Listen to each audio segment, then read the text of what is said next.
The wind still moved through the abandoned cabin as if it had memorized its own route, brushing against broken boards and drifting across the dust that had settled for decades. The place held its silence the way old wounds hold their shape. A faint smell, dry wood, old paper, something faintly metallic, lingered in the air as the investigator stepped across the threshold. The first 100 words needed to grip, and the scene offered everything willingly. A room preserved in stillness, a chill that clung to breath, and the echo of a life cut short.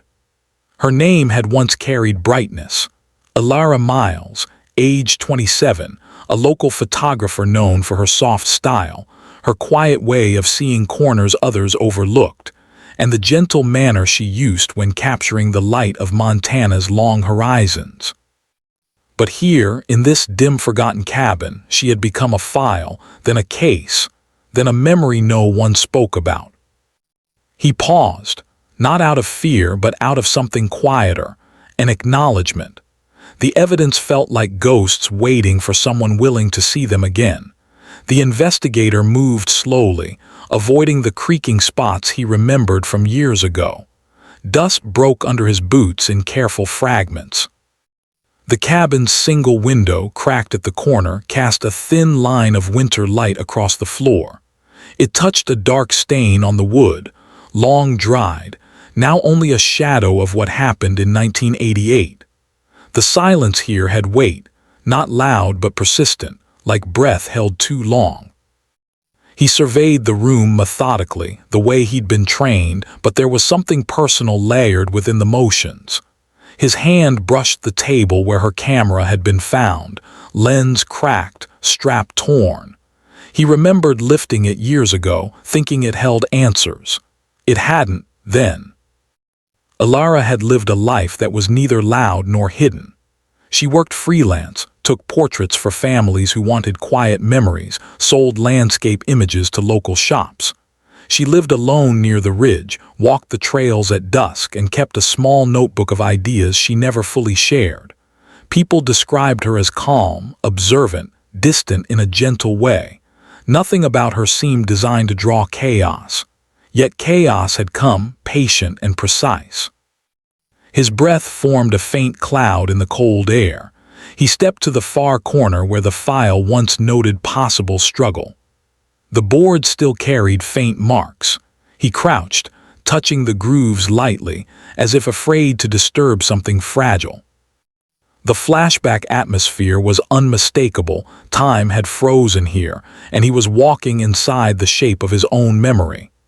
Back then, the case had slipped through cracks, too many assumptions, too little evidence. He remembered the frustration, the long nights staring at empty leads. Now, decades later, he had returned. Not for redemption, he had learned that the word was too soft, but for clarity. Something had shifted, something had resurfaced. He rose slowly, listening to the quiet. A single sheet of paper, yellowed at the edges, lay half-hidden under the table. He didn't touch it yet, not until he was ready. The room seemed to breathe around him, carrying the past forward 1 inch at a time. Unsolved murder cases always felt incomplete, but this one had never settled. There was a persistent sense that something small, something everyone had overlooked, waited in the margins. He exhaled and let the silence fill the room again. The case was no longer content to stay buried. Case reopens due to discovery of new crucial evidence. The file had returned to his desk unexpectedly. No fanfare, no official meeting, just a sealed envelope placed in the early hours of the morning. Inside it lay a single photograph, one he had never seen before. It showed this cabin from the outside, taken at dusk. But what drew his attention was the faint silhouette behind the window. A figure, not Elara, not anyone ever listed in reports. Someone standing impossibly still, watching her moments before everything ended. The edges of the photograph were clean, not aged, printed recently.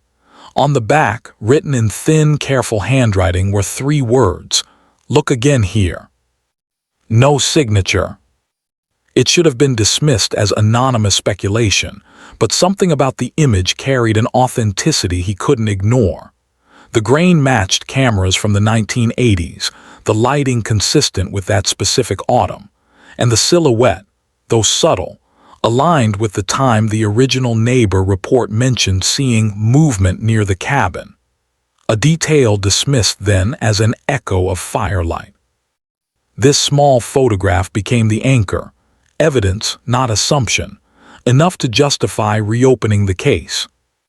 He sat in the department's archive room for the first time in years.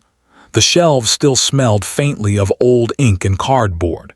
He laid out the original folders, each marked with dates, signatures, and the quiet resignation of incomplete work.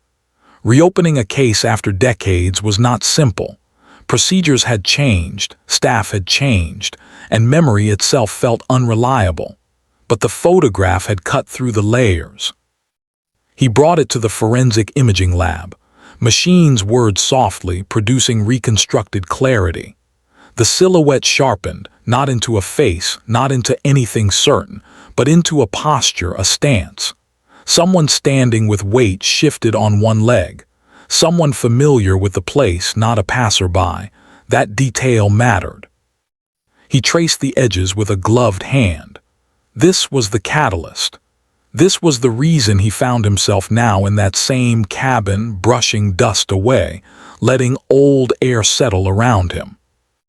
The photograph had been placed in his path deliberately. Someone wanted this case open again. Someone wanted what was hidden to surface. He returned to the present, the cabin, the cold, the quiet. He crouched near the table again, finally lifting the yellowed paper he'd noticed earlier. A sketch, simple, rough. A drawing of the same cabin from a different angle. Lines faint, almost shy. At the bottom, the initials EM. Elara Miles had drawn this. She had sketched her own crime scene before it happened. Or perhaps she simply captured a place she visited often. The meaning wasn't clear yet, but the discovery added weight to the reopened case. He photographed it carefully, ensuring no small detail escaped him. The texture of the paper, the pressure of her pencil strokes, the smudge near the corner. Every piece mattered now. As he stood, a floorboard shifted slightly under his weight. The sound was soft, almost apologetic. He knelt again, pressing his fingers to the seam. The board lifted, not easily but willingly. Beneath it lay a shallow compartment, untouched for years. Inside, a strip of undeveloped film and a small notebook wrapped in fabric. His pulse didn't quicken, training prevented that, but something in his chest tightened. Crucial evidence rarely survived decades untouched. He lifted the items carefully, sealing them in new bags, labeling them with slow, deliberate handwriting. This was why the case had reopened. Someone had known this film existed. Someone had waited until the right moment to force it back into the open. Investigator examines past reports to identify overlooked details. Back at the station, the lights hummed overhead, casting pale lines across the metal table. The investigator laid out every document from 1988, statements, sketches, photographs, transcripts. The cold paper felt heavier than expected, as if each page had absorbed the gravity of its own failure. He moved chronologically. It was the only way to avoid getting lost in hindsight. First report, discovery of the scene by a hiker, details sparse, emotions muted by shock. The initial timeline placed Elara's last confirmed sighting at 5:42 p.m. at a local supply store. She had purchased film rolls and a small notebook, consistent with items found in the cabin. Second report, neighbors mentioning seeing faint light at the cabin around dusk. One claimed they heard quiet voices, though this detail had been dismissed due to lack of clarity. Now, reading it again, he paused. Quiet voices. Not one. More than one. He circled the line lightly. Third report, physical evidence list. Camera, lens broken, strap torn. No fingerprints except Elara's. No signs of forced entry. Temperature estimated at the time of discovery placed the window open long enough for cold air to alter time of event indicators. Back then, this created confusion over exact sequence. He read slower. Details mattered. Fourth report, interviews. Each one contained fragments of personality, some focused on Elara's calm nature, others on her tendency to wander alone, a few on her uncertain relationships with certain locals. None seemed overtly concerning, but one name resurfaced multiple times. Jonas Hale, a quiet carpenter who often worked near the ridge. Descriptions called him reserved, soft-spoken, kept to himself. But he had an alibi that held. He was seen repairing a barn roof during the estimated time. Another name, Marin Kess, a longtime friend of Elara's who occasionally traveled with her for landscape shoots. Statements described their friendship as steady but marked by creative disagreements. Two people had mentioned overhearing the pair argue quietly a week before the incident. Nothing intense, just tension. A third name, Owen Tratt, who ran the supply store. He had spoken of her fondly in a distant way. Nothing unusual, but something in his statement felt too smooth, too rehearsed. Yet he, too, had a clear alibi. The investigator highlighted these names again, nodding connections, timelines, familiarity with the cabin. He moved to physical evidence photos, grainy, stark, faded. The film roll found beneath the floorboard was still being processed, but the anticipation of what it might hold hung in the room like steady tension. He leaned back, letting the hum of the overhead lights settle. Something small was here. Something quiet, logical, almost embarrassed to be overlooked. He returned to the original crime scene sketch. Something bothered him. A line drawn near the far wall was slightly curved, an unusual detail for a cabin that was mostly straight angles. He compared it with photographs. The curve existed, a faint indentation in the wall. Not noted in the report. Another oversight. He wrote a note. Indentation possibly object hung, removed later. Slowly the pattern formed. Not dramatic, not explosive, just subtle. The kind of pattern only seen when eyes were no longer guided by urgency but by patience. The investigator closed the final folder softly. The weight of the case pressed around him, steady but bearable. He whispered, not fully words, more like fragments. Missed too much before. The silence answered. He knew the next steps would bring clarity, but not comfort. The processed film arrived late in the evening, handed to the investigator in a small envelope that felt almost too light to hold anything significant.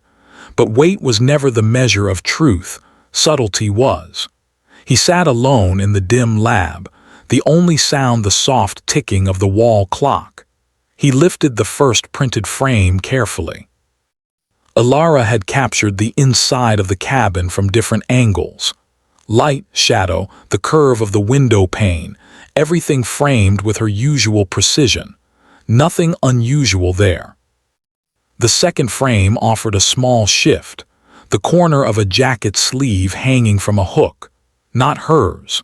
The length, the fabric, the cut, something about it suggested a man's coat. Yet no coat had been listed in the original evidence inventory. It had vanished long before police arrived. A third frame stopped him. Elara had photographed footprints leading away from the cabin, one set deeper than the other, suggesting a hurried stride. The angle captured the heel mark clearly enough to show a slight inward turn. That detail was subtle but distinct. He placed the photos side by side, noting the alignment, the progression. Footprints, a missing coat, a shadowed silhouette in the photograph that reopened the case. Small pieces, none loud, all quiet. Now the suspects. He organized them one by one, not as names in a report, but as living presences circling the truth. Jonas Hale, carpenter, known for moving through long days without complaint, a habit of showing up early to jobs and leaving late. His alibi had always been tied to the barn roof he was repairing that night. The investigator revisited that statement. The barn owner had said Jonas left mid-afternoon and returned just before dark. There was a window between those times, long enough for anyone to reach the ridge, meet someone, and return unnoticed. Jonas had also worked on the cabin months earlier, fixing structural beams. He knew the place intimately, knew where the floor creaked, knew where the boards shifted, knew where a shallow space might be hidden. Motive was not obvious, but opportunity was. Marin Kess, friend, photographer, close enough to argue, close enough to reconcile. Their creative disagreements had been quiet but steady. Marin's alibi placed her at a gallery meeting that evening, yet no one had documented her exact arrival time. And she had once mentioned being frustrated with Elara for taking on commissions she believed were hers. Professional friction, subtle but real. Emotional tension could take many shapes, some too compact to notice until pressed. Owen Tratt, store owner, familiar face always positioned behind the counter. His words about Elara had been gentle, almost rehearsed. He had been among the last to see her alive. He claimed she purchased film, spoke briefly, then left. He watched her walk toward the ridge path, nothing more. Yet the investigator noted a small inconsistency. Owen had mentioned in a later interview that she seemed hesitant that day, as if distracted. But in the first interview, he had said she appeared completely normal. Why the shift? Even small contradictions mattered. A fourth name surfaced, not formally a suspect back then, but someone who had lingered around the edges. Lyle Bren, a local guide who had often crossed paths with Elara on her photo trails. His presence never entered the main investigation due to lack of direct connection, but he was known for wandering the ridge at odd hours. And once, he had asked Elara to join a project documenting abandoned mining sites, something she declined politely. He had taken the refusal well, or so it seemed.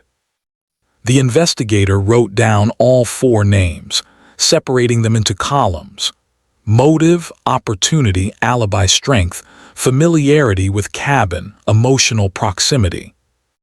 Jonas, high familiarity, moderate opportunity, unclear motive.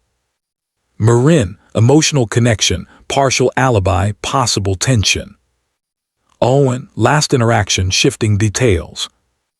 Lyle, geographical presence, no alibi recorded, quiet attachment. He leaned back, breathing slowly, letting the information settle. Investigations weren't puzzles with bold outlines. They were faint sketches completed by patience. And something in these profiles felt uneven, as if each suspect carried a missing fragment. He turned off the overhead light. Darkness settled around him. Only the desk lamp remained, casting a sharp circle of clarity over the files. He stared at the footprints photo again. One heel turned slightly inward. He wrote, "Check Jonah's gate, check Lyle gate." The silence in the room didn't offer answers but provided space to think. The case was opening not through confession or coincidence, but through logic, shaped by years of quiet persistence. The next step was not confrontation, it was understanding. Every suspect carried something, motives subtle as breath, alibis softened by time, and truths that resisted the surface. And somewhere within these individuals rested the one thread that would pull everything into focus. Clues emerged slowly, linking inconsistencies to emotional conflicts. The investigator returned to the ridge the next morning, snow forming thin patterns along the trail. The cold sharpened every sound, the soft snap of frozen twigs, the distant caw of a lone bird. He walked with purpose but not haste. The landscape held memory in quiet ways. He reached the cabin again. This time, he studied footprints, not old ones, but the natural depressions left by the environment. He compared them mentally with the photograph's inward-turned heel. If someone had a habitual inward step, it would show in daily habits, not only moments of urgency. He scheduled a quiet meeting. Jonah's Hale arrived first. He stood with hands tucked into pockets, shoulders slightly forward, a man used to long hours and little conversation. They spoke simply, minimally.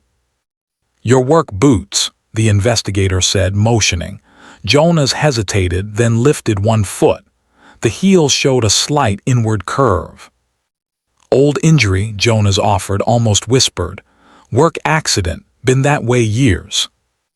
"Since before '88. A small nod. The detail aligned too easily, but alignment wasn't proof, it was direction. Next, Marin Kess visited the station. She looked around the interview room as if searching for something familiar. Her fingers fidgeted with the edge of her sleeve. "You and Elara, you had disagreements," he asked gently. "Creative only," Marin said, "never personal." He noticed the pause, short, faint, but present. He laid the photograph of the missing coat in front of her. She blinked, expression unreadable. "She never owned a coat like this," Marin said softly, more to herself than to him.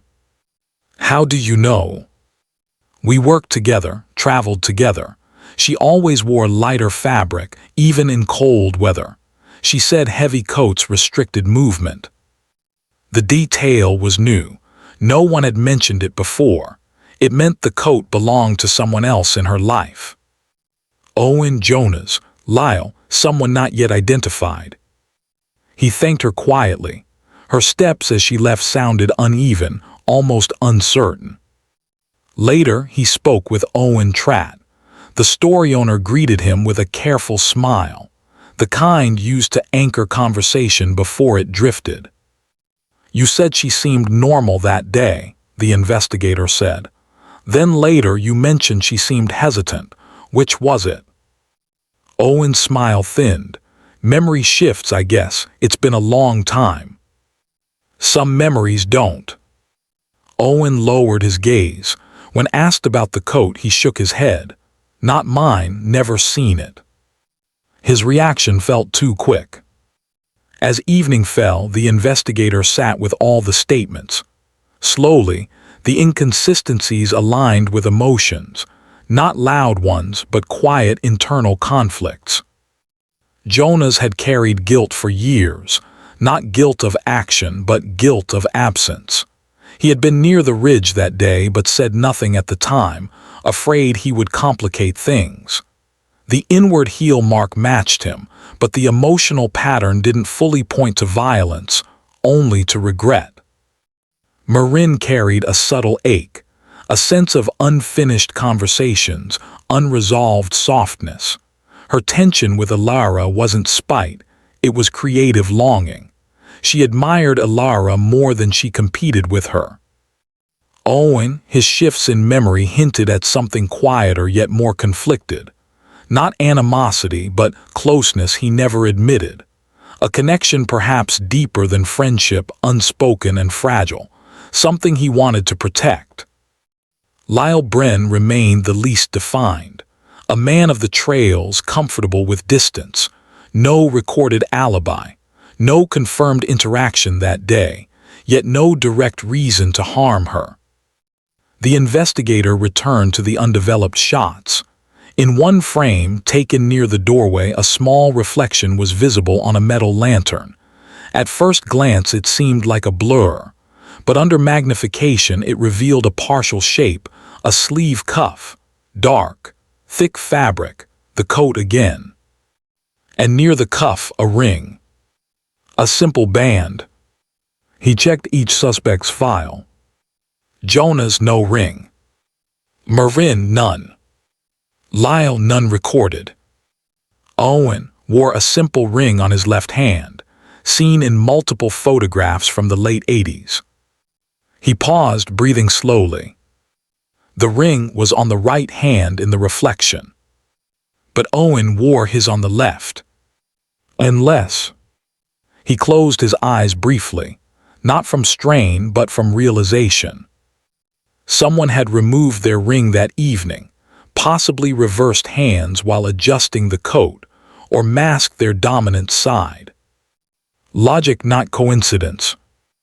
The emotional conflict now had shape. Someone had been close enough to Elara to enter the cabin without force. Close enough to talk quietly. Neighbors had heard two voices. Close enough to remove a coat without fear. The clues didn't scream. They whispered, hesitant but sure. Someone had been there not out of anger, but out of something softer and more fragile. The logic pointed towards someone who struggled with unspoken affection, with quiet longing, with emotional restraint that tipped into something irreversible. The investigator wrote one name. Not with certainty yet, but with gravity. Owen Tratt. Not the obvious suspect, not the dramatic one, but the one whose inconsistencies formed a pattern too deliberate to ignore. Snow drifted against the station windows as the investigator waited for the last file to arrive. The ring detail lingered in his thoughts, subtle, almost apologetic, like a truth too timid to show itself. He laid out the evidence once more. The shifted memories, the missing coat, the reversed hand reflection in the lantern, the faint second voice mentioned by neighbors, the slight inward heel, the undeveloped film capturing fragments of a moment before everything turned. He wasn't rushing. Clarity required stillness. The final envelope arrived with the expanded analysis of the lantern reflection. The technician had enhanced the image grain by grain. The result wasn't a full face, but enough to show the curve of a cheek, a shadow of hair, the hint of someone standing just behind Elara, positioned close, closer than any stranger would ever stand. The figure wasn't tall, shoulder width narrow, hair length short. The investigator felt something shift. Not Owen. Not Jonah's. Not Lyle. Not the men who filled the early pages of the file. He retrieved the enhanced image again, studying the faint contours. The ring on the right hand. The coat dark, heavy fabric, the sleeve just visible. The posture close, familiar, leaning slightly inward. He pulled up each suspect's height and build. The measurements of the figure in the reflection fell within a narrow range. Smaller, lighter, slightly shorter than Elara. His pen hovered over the paper for a moment before he wrote the name he had not considered with full seriousness before now. Marin Kess. Not the person anyone expected. Not the one with a loud motive. Not the one with a fractured alibi. Just someone quietly orbiting Elara's life, close in creative partnership, close in shared travel, close in unspoken emotional rhythms that rarely made sense on paper. He revisited Marin's earlier statement. She never wore coats like that. Heavy ones restricted movement. At the time, it seemed helpful. Now, it felt like a slip spoken too confidently, too quickly. How could Marin be so certain that this specific coat was not Elara's, unless she recognized it, unless she had worn it herself? He checked older photos of Marin from the late 80s. There, in a faded picture from a winter gathering, she stood wearing a dark coat with thick sleeves, same general cut, same length. He placed the lantern reflection beside the old photo, the sleeve shape aligned in a nearly perfect match. He exhaled slowly, not triumph, not relief, just acknowledgement. He needed one final confirmation. He studied Elara's notebook, the one found hidden with the undeveloped film. Many pages contained sketches, lighting notes, location reminders. But near the back, a short entry stood out. Marin asked if we could talk again, too much unsaid.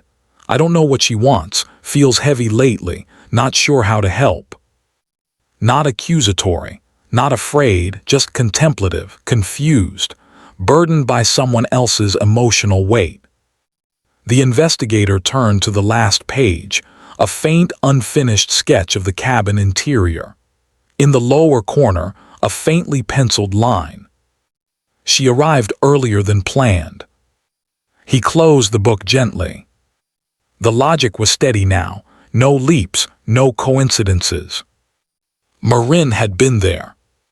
She had come earlier than expected. She had worn her winter coat. She had spoken with Elara quietly inside the cabin. Neighbors heard two voices. Something emotional had surfaced, something long held and finally spoken aloud. Something that shifted the air between them. Whatever followed was not planned, not calculated. It was the moment when suppressed feelings collided with unspoken distance, the kind of emotional conflict that didn't fit neatly into reports.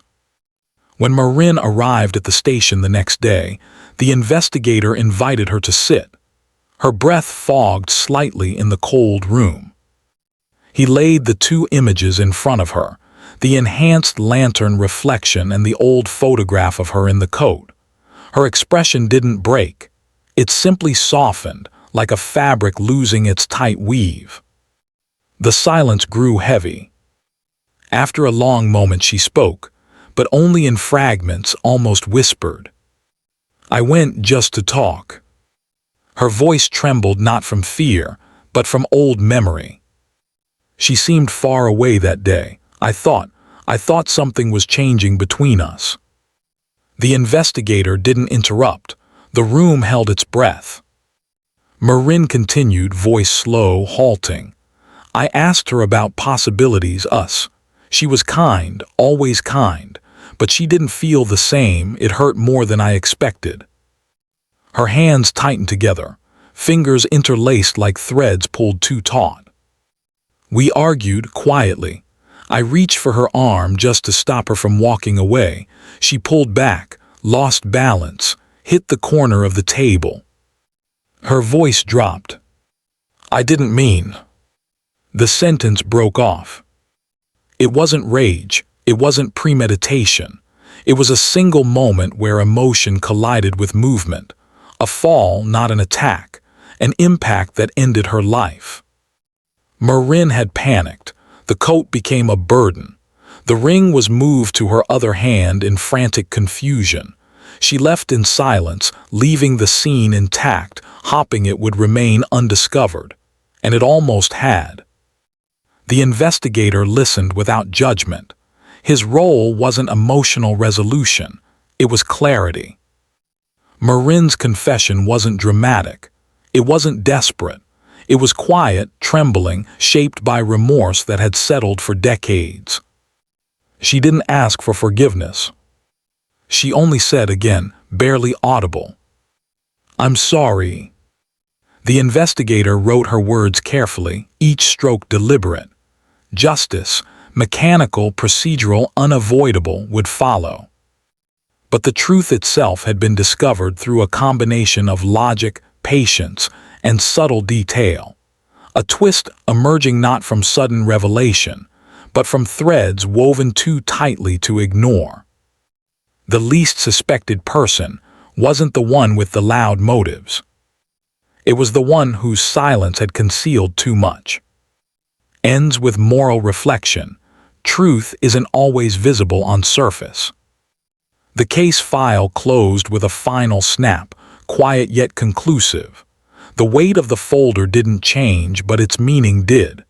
3 decades of uncertainty had settled into a single line of truth. Not satisfying, not triumphant, simply present. The investigator stood outside the station, watching the early light edge across the horizon. The cold air carried no answers, only perspective. The landscape around him remained unchanged, wide, open, unbothered by human complications. Montana had always held its secrets quietly, letting time bury them in layers. He thought of Elara, the gentle way she captured light, the calm presence she carried, the small notebook she filled with observations. Her life had not been defined by the last moments in the cabin. It had been shaped by the spaces she noticed, the stillness she understood. He thought of Marin, the emotional weight she carried silently, the tension she had never spoken clearly, the single moment in which everything slipped beyond her control. Not malice, not intent, just a quiet internal breaking point. Justice would move forward, procedural and detached. Reports would be filed, hearings scheduled, decisions made. Each step necessary, each step shaped by rules rather than emotion. But beneath all of that remained a quieter truth. Some stories never fit neatly into categories. Some answers emerge only when patience replaces assumption. Some motives rest beneath layers too subtle to notice, until the light hits them just right. The investigator breathed in the cold morning air, feeling neither closure nor relief, only acceptance. The truth had not been hidden by cleverness, but by softness, by emotions unspoken, by gestures misunderstood, by moments so fragile they broke under their own weight. He walked toward his car slowly, boots pressing soft impressions into the snow. The world around him stayed calm, indifferent, steady. A final thought lingered as he opened the door. Sometimes the surface is quiet, almost peaceful. But beneath it, beneath the routine, beneath the familiar, rest layers of truth waiting for the rare moment someone chooses to look closely enough. And even when justice is found, something human always remains in the shadows. Something only time can hold.